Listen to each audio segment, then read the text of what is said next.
The Romas are a minority gypsy group in Bulgaria, and they are the target of widespread discrimination. What are your thoughts on discrimination against any minority group? My thoughts on discrimination against minority groups is that it's bad. It's unhelpful. I think that people, out of fear, segregate and discriminate against others that they don't know or understand, or are unwilling to get to know or understand, so that they can come to more of a common understanding or life. And I think that then what happens is actually our society or cultures become watered down, and we aren't actually as beautiful and as full people as we could be, because we aren't in relationship with those who are different than we are or have different perspectives. Well, I think all people are essentially people, and that the color of your skin or your heritage shouldn't take away your rights of living freely, of liberty, of property ownership, of justice, and access to justice. I think historically there's been many forms of discrimination that have been horrible, and we've fought wars over them, but I think some of that discrimination is worth fighting a war over to bring justice. So I don't approve of discrimination of any kind. It's wrong, first off, and I think it's a way that it's kind of a defense mechanism for a lot of people, just because they don't like change. They're afraid, and I think when people are afraid, they tend to act in very irrational ways, and I think and it's not a way for me to justify what they're doing, but it is a way that we all act. We discriminate on other people, and I don't think it's right, but it's kind of what we do in human nature, and I think we need to find ways to to love more and not to discriminate. Yeah. Well, of course, there are many minority groups all over the world, and whether or not they're discriminated against has a wide range of causes, including how different they are from their surrounding populations. The Romani are interesting in that they don't actually have a written history or in fact a homeland, and so that makes them automatically distinct from most other groups. Most other groups of people don't really understand them very well, and differences are generally not mostly acceptable throughout the world. So I think that places them uniquely as being widely discriminated against. I don't specifically know too much about Romas. I understand gypsies in the country, but obviously discrimination is a topic that a lot of people know about, and we face that almost constantly in our lives, and obviously that's a very big problem and big challenge for lots of folks. Right. And we all experience it in one way or another in our lives, and it's not a good thing. So I can spend some time talking to you about it. If you have any specific questions, I can answer you. But I believe that discrimination is caused by many different reasons. One of which is misunderstanding and lack of feeling, compassion, and ignorance. There are many things that reflected in discriminating against another person. That's probably most likely. And there are others that are caused by specific, you can say, motivations. Maybe they can take advantage of you. They want to, by making you not as well off as they are, or give you disadvantage. They have advantage over you, and they want to discriminate you. So there are many other reasons. Another way is that sometimes people just naturally don't like you, Right. or like the way you look, the way you talk, just certain natural feelings. But those are all not good feelings. I think they are not good for any community or individual, because you are not treating people equal, you're not treating people fairly. Most importantly, you're not treating people equally and giving them the equal opportunity and helping them to succeed, to do whatever they want to do. So. Right. Okay. Have you ever experienced something similar to what the Romas are experiencing now?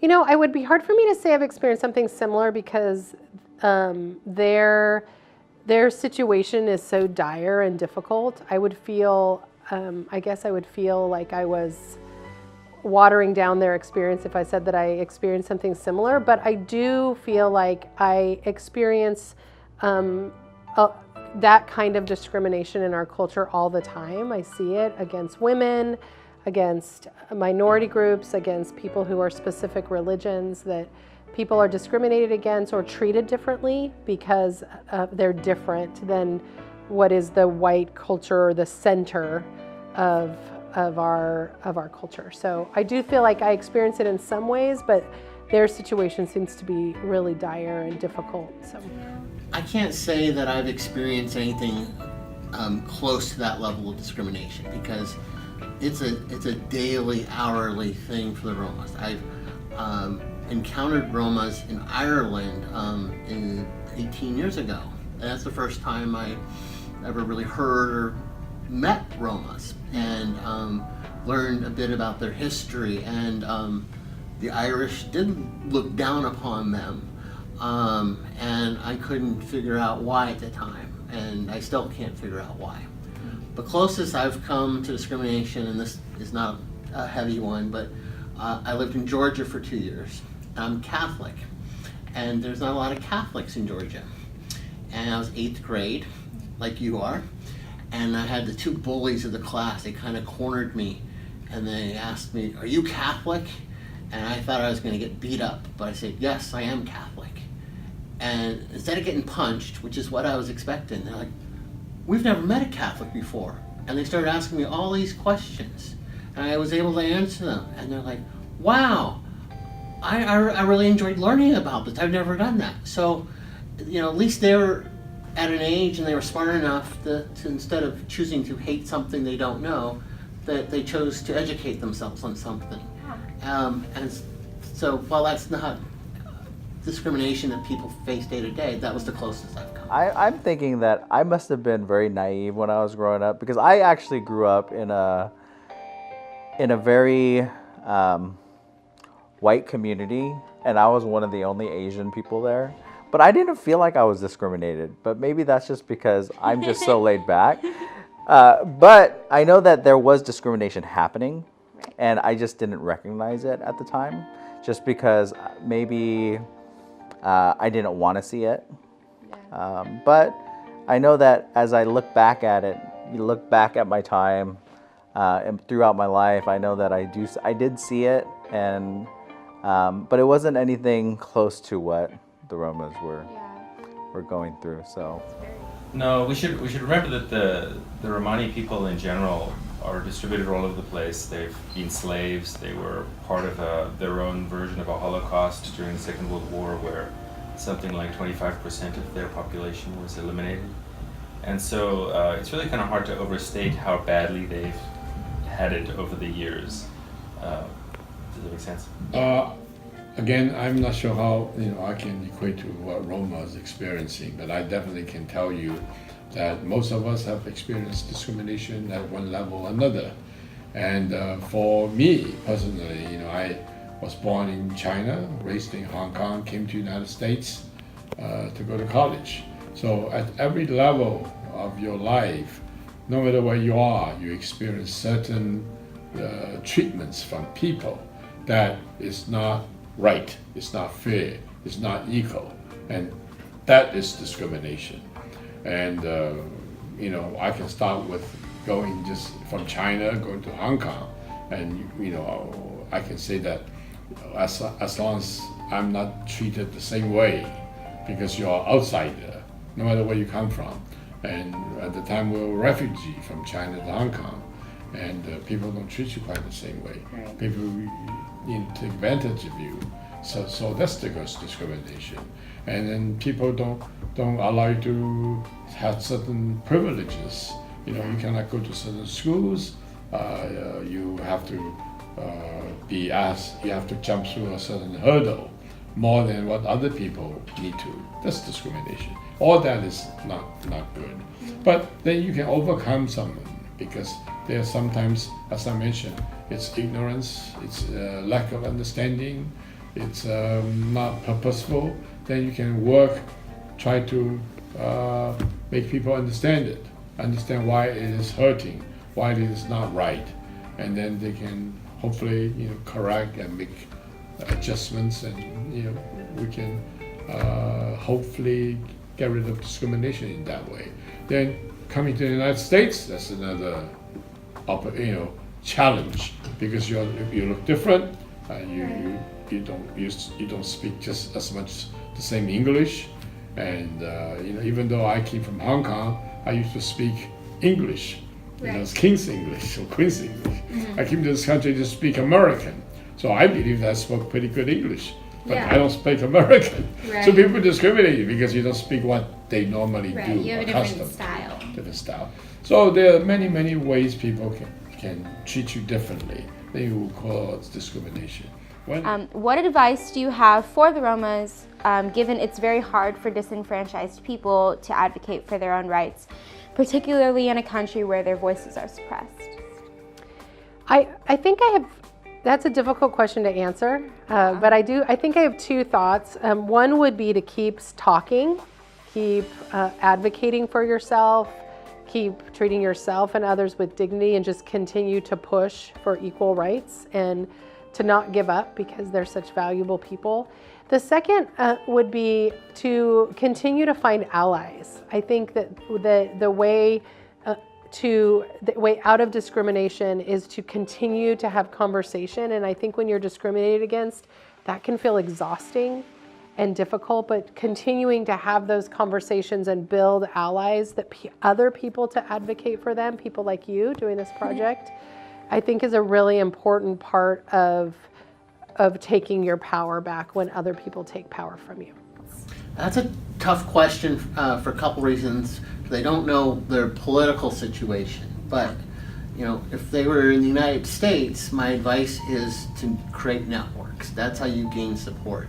So they need to pick maybe another group that's having trouble, and they need to befriend them, and they need to grow their network of friends in such they have a greater influence on the justice system, because it sounds like the justice system's not treating them fairly. Yeah.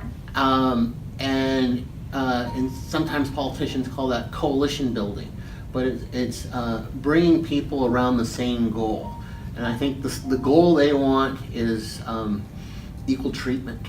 Equal treatment under the law is what we call it in the United States, and they want equal treatment under Bulgarian law. So they need to find the groups that are not getting that equal treatment, so then they can become more influential, and that puts pressure on the politicians, because the politicians are sensitive to what the people are feeling. And so you could have 20 people scattered through an audience cheering something, and you wouldn't hear a thing if you're on stage. You put those 20 people together and they start cheering, then you start hearing them. And so they need to bring their cheering section together, and they need to grow it, and they need to keep in front of the influential people to get their situation changed. That's my advice.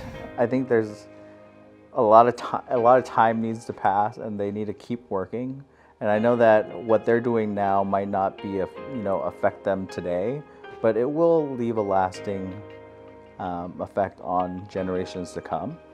And I think that if they continue to fight, or if they think about giving up, then they're going to lose the generations going forward. So they got to continue to fight for what they're.